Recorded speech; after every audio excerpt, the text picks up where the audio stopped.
2 weeks ago at the Diocesan Convention, I was given the task of walking the delegates through 4 changes in our canon law. So here it was around 4 in the afternoon, just after lunch, and I might add a stunning presentation on Camp Marshall by the Reverend Ren Blessing, who many of you have met, who's one of the most competent clergy on the face of the earth. Her slideshow had observers dabbing away tears, looking at pictures of kids, and after she finished, I found myself at the microphone now going to talk about canon law. 10 minutes into it, it was like canisters of anesthesia had sprung leaks. And people's eyes are glazing over. Cynthia's there with a rubber band, snapping it on her wrist. Please, God, keep me awake.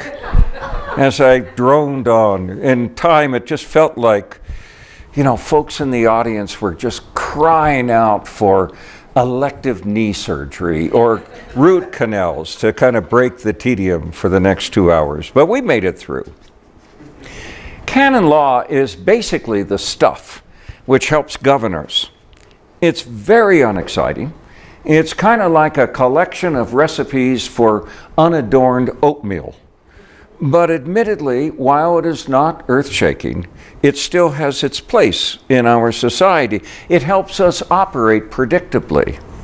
As one professor of mine used to say, it frees us up by allowing us not to have to reinvent a means every single morning to make it through the dailiness of life. And that's kind of the function of law in our world as we find it.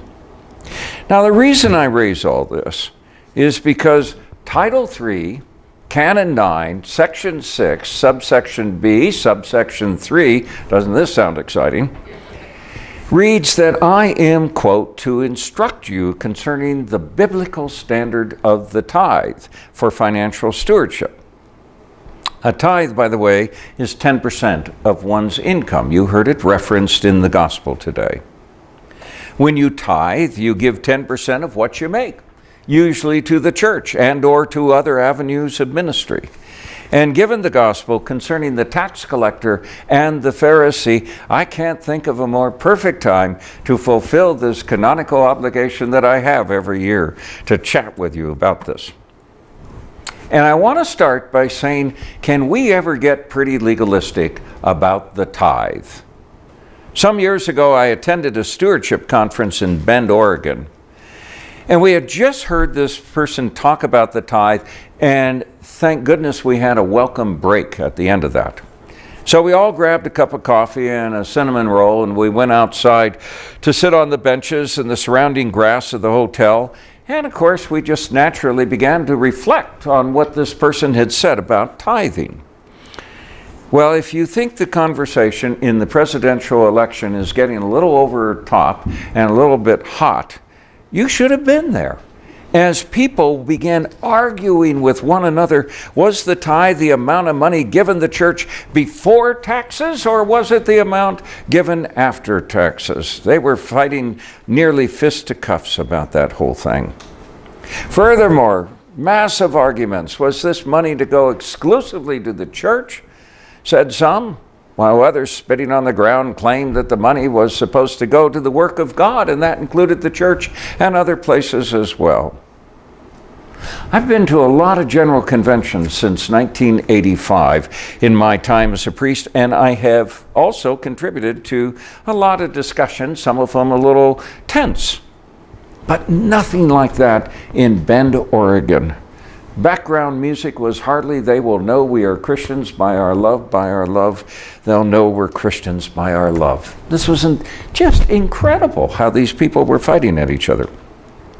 3 years ago at another conference, I similarly thought our presenter was just going to blow a vein in his neck as he basically argued that the tithe was prior to taxes and it was all to go to the church, and that's all there is to it. He also said that it is best to have a visiting priest talk about stewardship at your parish because people are going to be so angered by what needs to be said that if you're going to speak truthfully about it, it's best they're angry at someone else rather than the rector. I couldn't believe what I was hearing. I guess that if they shoot the tires out of your car as you are leaving town, you've preached it successfully. And to think I enjoy talking about stewardship. On both these occasions, the time in Bend and then also that time in which we were gathered at another conference with the clergy, all I could really think of was a sermon given by my boss when I was his curate, in which, when talking about the tithe, Dean Maxwell said that when he dies and is face to face with St. Peter and his Lord, he doesn't expect to hear either one say, "Well, Bill, you did it," or "You didn't do it," but rather, "Welcome, Bill. I really appreciate your giving it your best." As well, at some point in this impressionable time as his assistant so many years ago, for which I often thank God, as I learned way back then nearly everything I know today, which has even a shred of decency to it. I remember Bill preaching that many laws, not unlike the Ten Commandments and the tithe, are not prescriptive for holiness, but rather descriptive of that which you can see in holy people. But then again, at his core, and many of you have met him, Bill is a gentleman. Someone who literally reflects his knowing Jesus as the one who said, "Take my yoke upon you and learn from me, for I am gentle and lowly in heart, and you will find rest for your souls. For my yoke is easy, and my burden is light." In short, you can't be yelling at someone about the law, including the tithe, and have inscribed in your heart that Jesus is gentle at the same time. It just doesn't work. Now, does God ask for a tithe? Well, in the Old Testament books of Leviticus and Deuteronomy and Numbers, to mention but three, there is indeed a call for a tithe. One was to always give in order to support those who had absolutely nothing. And it was pretty simple and straightforward. Out of that giving, tremendous things could, of course, happen.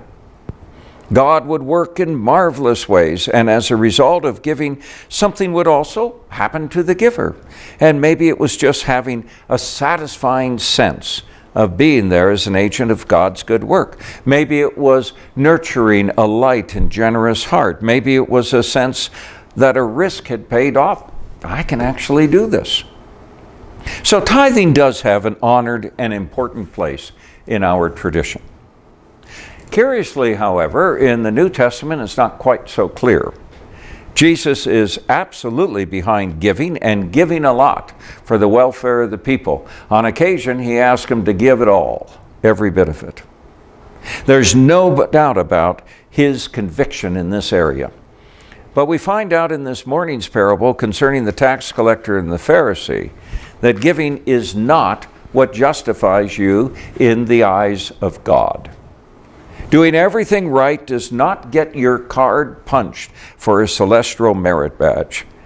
Instead, having a heart that just yearns for mercy and grace makes you and me people whom God can use, whom God can work with, turning us into apparent icons of God's love.